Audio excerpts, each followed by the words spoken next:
Greetings, everybody. Today is Thursday, and we continue our daily Psalms for Hope. Today we're working with Psalm 127, which is part of the Songs of Ascent that we have been exploring. That goes up to about 134, I believe.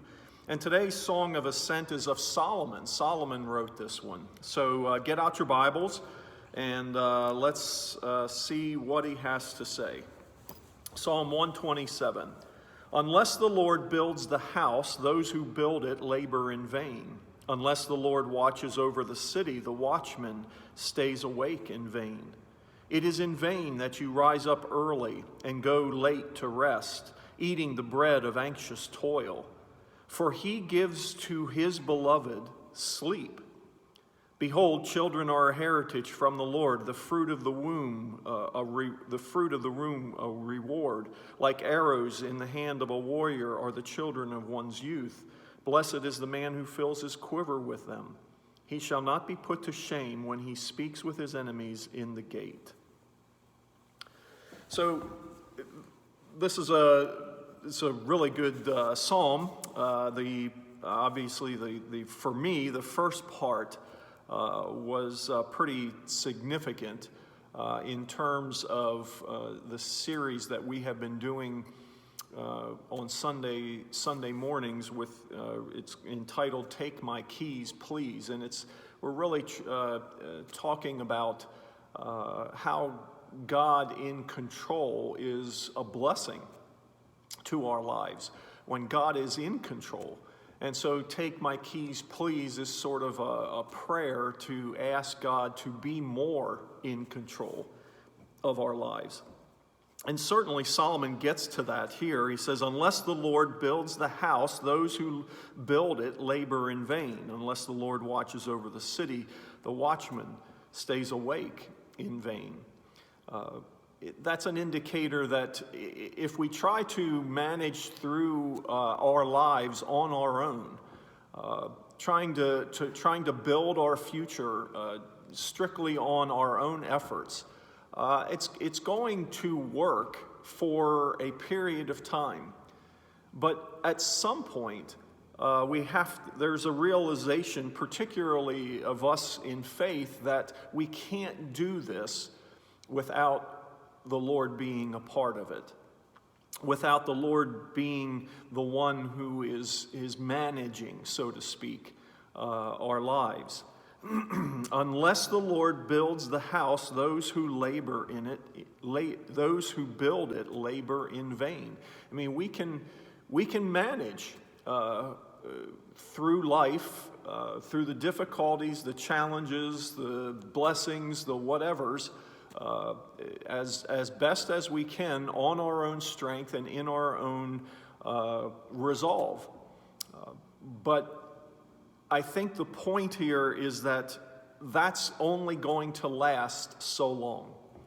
And what I like about this is that, it says in verse 2, it is in vain that you rise up early and go late to rest, eating the bread of anxious toil. Because sometimes in our lives, when we try to do things on our own, the anxious toil is what it ends up being.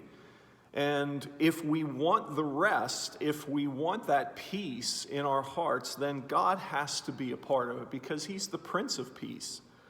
And I love what he says. He says at the end of verse 3, for he gives to his beloved sleep.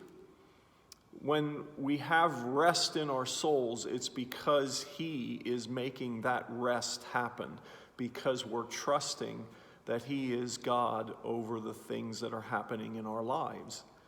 And this is part and parcel of what we've been talking about all throughout these daily Psalms for Hope.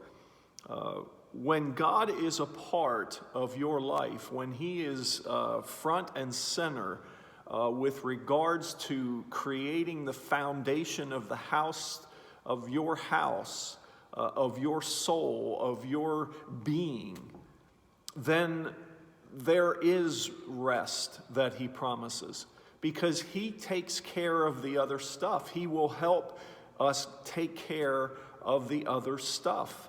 He will not leave us or forsake us. Unless the Lord builds the house, those who build it labor in vain. And that's what we find often when we try to do things on our own. We find ourselves laboring in vain, and the outcomes aren't that great. And this I think is Solomon's point here today, that the blessing comes, the rest comes when God is a major part of our foundation, when He is the one that we turn to, when He is the one that we call upon, when He is the one that we draw strength from. That's when we don't labor in vain, but labor for a good cause, labor for a purpose, stay awake for a purpose,